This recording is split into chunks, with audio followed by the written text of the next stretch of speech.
बिस्मिल्लाहिर्रहमानिर्रहीम। आज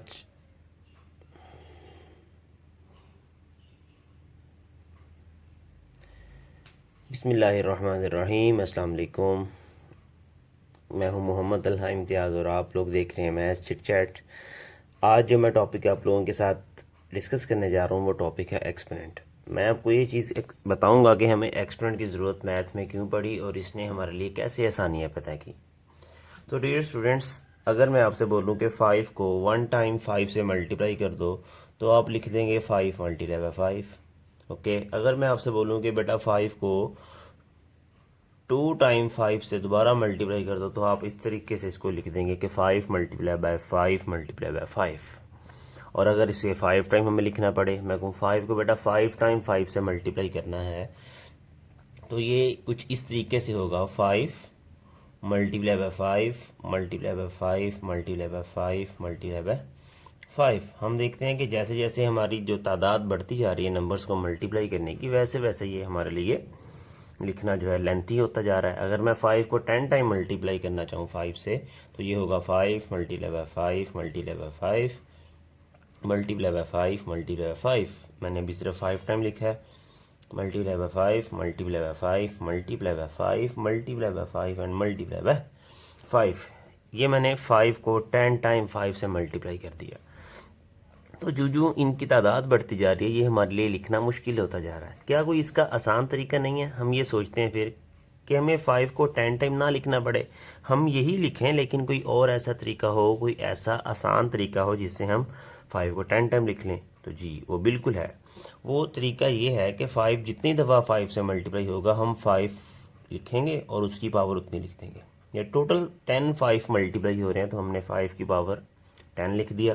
यहाँ पे 5 जो थे 5 टाइम 5 मल्टीप्लाई हो रहा था तो इसको 5 की पावर हमने 5 लिख दिया। और ऐसे ही यहाँ 5 लिखा और उसके ऊपर हमने 3 लिख दिया। ऐसे ही यहाँ पे 5 लिखा और उसके ऊपर हमने 2 लिख दिया।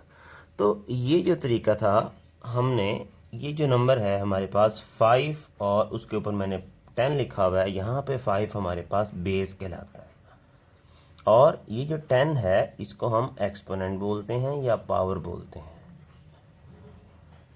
और इसकी ज़रूरत तब पेश आती है जब कोई नंबर एक से ज़्यादा दफ़ा मल्टीप्लाई हो रहा हो और हम उसको आसानी के तौर पे उस नंबर की पावर वो लिख लेते हैं जितनी दफ़ा वो मल्टीप्लाई हो रहा होता है।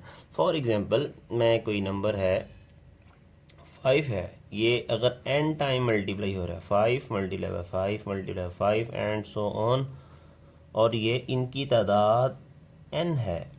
n कोई भी नंबर हो सकता है, तो हम यहाँ पर लिख लेंगे 5 पावर n।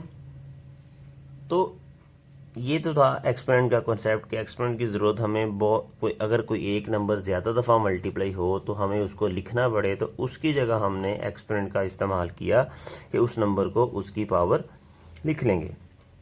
अब एक्सपोनेंट के अंदर कुछ खूबसूरतियाँ क्या हैं? अगर फॉर एग्जांपल मैं आपके सामने 1 को मल्टीप्लाई करूँ, 1 को मैं मल्टीप्लाई कर दूँ 3 टाइम, तो इसको मैं लिख सकता हूँ 1 की पावर 3। और 1 की पावर 3 क्या होगा? इसका आंसर हमेशा 1 आएगा। अगर मैं इसको 5 टाइम लिख दूँ 1 पावर 1 पावर 1 पावर 1, तो ये 1 पावर 5 और इसका आंसर भी 1 आएगा। तो यहाँ से मुझे एक चीज़ पता चली कि 1 की अगर कोई भी पावर ले ली जाए, 1 की अगर कोई भी पावर ले ली जाए उसका आंसर हमेशा 1 ही आएगा। उसका आंसर हमेशा 1 ही आएगा। अब मैं आपके सामने बात करूंगा एक्सपोनेंट के कुछ लॉज की। लॉज तो इसके ज़्यादा हैं, लेकिन मैं आपके सामने सिर्फ 2 इस पर लॉ डिस्कस करने जा रहा हूँ। पहला लॉ क्या है कि अगर 2 ऐसे नंबर मल्टीप्लाई हो रहे हैं जिनकी बेस सेम है, मैंने आपको बताया कि ये जो नीचे नंबर लिखा हुआ है हम इसे बेस कहते हैं, जो ऊपर है इसे हम एक्सपोनेंट या पावर कहते हैं। अगर 2 नंबर ऐसे मल्टीप्लाई हों जिनकी बेस सेम हो, यहाँ और यहाँ नंबर सेम हो और उनकी एक्सपोनेंट डिफरेंट हो या उनकी पावर डिफरेंट हो, तो रूल ये कहता है लॉज ऑफ एक्सपोनेंट का कि हम बेस को 1 टाइम लिखेंगे और उनकी पावर्स को ऐड कर लेंगे। जो भी पावर होगी हम उसको ऐड कर लेंगे। मैं अभी आपको इसकी एग्जांपल भी दे के दिखाऊंगा। और फिर लॉ ये कहता है कि अगर दो ऐसे नंबर डिवाइड हो रहे हैं जिनकी बेस सेम है और उनकी पावर डिफरेंट है, तो हम क्या करेंगे, उन दोनों की पावर्स को माइनस कर लेंगे। तो चले इसकी एग्जांपल देखते हैं। एग्जांपल बेटा ये है कि फॉर एग्जांपल हमारे पास 2⁻³ मल्टीप्लाई बाय 2⁻7। हम देखते हैं कि इसकी बेस नंबर की बेस 2 है और इसकी पावर है 3, और इस नंबर की बेस 2 है और पावर है 7। ये दोनों जो हैं ये बेस कहलाती हैं, ये दोनों जो नंबर हैं, और ये जो हैं ये पावर कहलाते हैं या एक्सपोनेंट कहलाते हैं। अब ला ये कहता है कि बेस 1 टाइम लिखी जाएगी और इनकी पावर्स को हम ऐड कर लेंगे, 3 + 7, और ये बन जाएगा 2⁻10।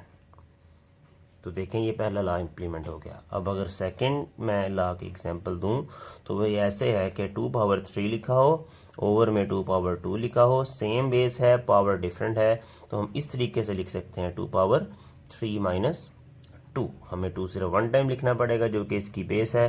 अब 3 - 2 क्या होता है बेटा, तो वो 1 के इक्वल होता है। देखें हमने सेकंड लॉ को भी इम्प्लीमेंट कर दिया। ये दो बेसिक लॉ हैं इसके एक्सपोनेंट के, जो कि मैंने आपके सामने एक्सप्लेन कर दिए हैं। ओके तो डियर स्टूडेंट्स, अब मैं आपको जो चीज़ समझाने जा रहा हूँ वो ये है कि अगर किसी नंबर की पावर 0 आती है, किसी नंबर का एक्सपोनेंट 0 आ जाता है, तो हम उसका आंसर क्या लिखेंगे। आपके जहन में तो ये होगा कि हम उसका आंसर 0 लिख देंगे। तो मैं आपके सामने मिसाल दे के बताता हूँ आपको। फॉर एग्जांपल मैंने 4 को अगर 4 टाइम लिख लिया है, 4 × 4 × 4 4 तो इसका आंसर हमारे पास 4 हमने लिखा है। और 4 क्या होता है, 4 होता है हमारे पास 256। और अगर मैं 4 को 3 टाइम मल्टीप्लाई कर दूं, 4 3, तो ये बनेगा 4 4 = 16, 16 4 = 64। अगर इसी 4 को मैं 2 टाइम मल्टीप्लाई कर दूं, 4 स्क्वायर, तो ये बन जाएगा 16। और अगर 4 को मैं 1 टाइम सिर्फ मल्टीप्लाई करूं 4 से, तो 4⁻1, और ये बन जाएगा 4। आप देख रहे हैं कि हर जो नंबर है वो नीचे वाले नंबर, हर नंबर से नीचे वाला नंबर 4 डिवाइड करने से आ रहा है। अगर 256 को मैं डिवाइड करूं 4 से, तो 64 आ रहा है। और अगर 64 को मैं डिवाइड कर दूं 4 से, तो 16 आ रहा है। अगर 16 को डिवाइड कर दूं 4 से, तो ये हमें 4 मिल रहा है। अब सवाल ये है कि नेक्स्ट नंबर 4 की पावर 1, 1 के बाद हमारे पास 4 की पावर आ सकती है 0, 4⁻0। तो 4⁻0 का आंसर 0 नहीं आएगा, इसका आंसर 1 आएगा, क्योंकि हम अगर 4 को डिवाइड कर देंगे 4 से, तो इसका आंसर बनेगा 1। तो ये सिर्फ 4 की पावर 0 तक ही महदूद नहीं है ये बात। अगर हम किसी भी नंबर की पावर अगर 0 लें, फॉर एग्जांपल मैं 23⁻0 लिखता हूँ, 20⁻3⁻0 का आंसर भी 1 आएगा। मैं अगर 100⁻0 लिखता हूँ तो आंसर 1 आएगा। हाँ, सिर्फ एक नंबर ऐसा है जिसकी पावर 0 आए तो 1 नहीं आता, वो भी मैं आपको बताता हूँ। इसके अलावा कोई भी नंबर आए, एनी नंबर, और उसकी कोई पावर 0 हो, तो हमने उसका आंसर 1 लिखना है। एक इम्पोर्टेंट MCQ भी बनता है और अक्सर एग्जाम में पूछा भी जाता है। अब वो नंबर कौन सा जिसके बारे में मैंने अभी आपसे जिक्र किया था कि उसकी पावर 0 लें तो आंसर 1 नहीं आता, वो है बेटा 0। 0 एक ऐसा नंबर है अगर उसकी पावर 0 ले ली जाए तो आंसर 0 आता है। कुछ मैथमेटिशियन की राय इसके बारे में थोड़ी डिफरेंट भी है, लेकिन मेजॉरिटी की राय यही है कि 0 की पावर अगर 0 लें तो आंसर 0 आता है।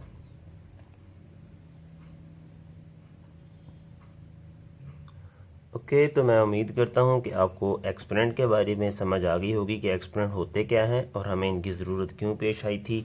और किसी भी नंबर की अगर हम पावर ले ली जाए तो वो क्या हम उसे लिखते हैं। एक्सपोनेंट के बेसिक लॉज क्या हैं, मल्टीप्लाई के और डिवीजन के। और 1 की अगर कोई हमने पावर ले ली जाए तो उसका आंसर क्या आता है। फिर किसी भी नंबर की पावर अगर 0 ले ली जाए तो उसका आंसर क्या आता है। और अगर 0 की पावर 0 ली जाए तो उसका आंसर क्या आता है। 4 to 5 थिंग हमने आज के जो लेसन में एक्सप्लेन की हैं। आई होप कि आपको इन सब की समझ आ गई होगी। अगर आपको समझ आ गई है तो हमारी वीडियो को लाइक कर दें और शेयर करें अपने दोस्तों के साथ, और हमारे चैनल को सब्सक्राइब करना मत भूलें। हमारे चैनल को सब्सक्राइब कर लें ताकि हमारी हर अपडेट मैथ्स के रिलेटेड आप तक पहुंचती रहे। Thank you. अल्लाह हाफिज़।